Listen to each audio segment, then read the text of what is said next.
70% of all countries in the world are no longer functioning democracy. An immediate, permanent, lasting ceasefire over in the Middle East. Not only that, but peace and safety and security for everybody in that region, which will of course mean seeing a Palestine that's free from occupation. A Palestine free from these kind of cycles of violence, you know what I mean? And free to move towards meaningful self-determination, statehood.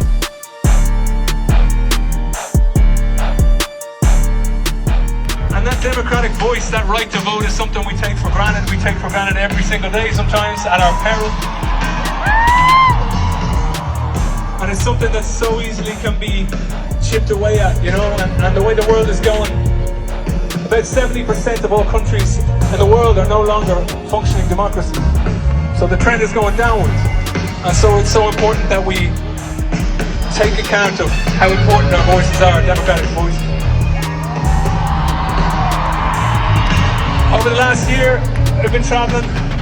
I've been asking people to use those democratic voices to speak from a place of empathy, a place of humanity, a place of compassion.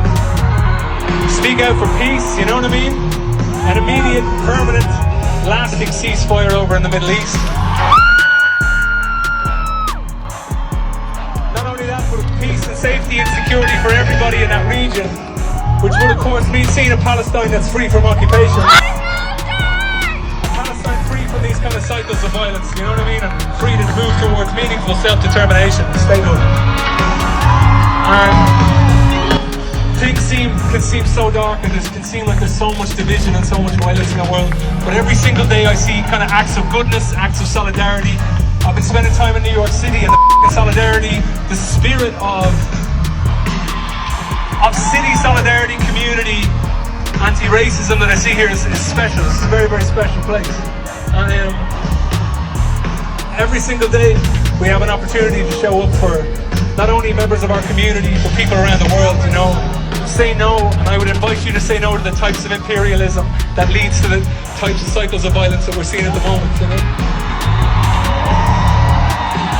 Because the mentality of imperialism that would look at another person's homeland and say that's real estate for my fucking ruling class is the same imperialism that would squeeze you dry, would squeeze the life out of you, you know, here at home, would squeeze workers for everything that they're worth, you know. And we can also reject the forms of imperialism that take place closer to home. Weaponized racism that would turn us against our neighbours, would turn us against members of our community. Weaponized division that would turn us against members of the LGBTQ+ community.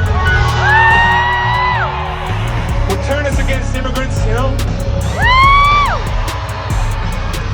That would turn us against the Jewish community and drive us towards antisemitism. Turn us against our Muslim brothers and sisters. Drive us towards Islamophobia. And I just want to thank you sincerely for letting me speak for the heart for the moment. I want to thank you for letting me witness that kind of to this city every time I'm here. I want to sincerely thank you for that.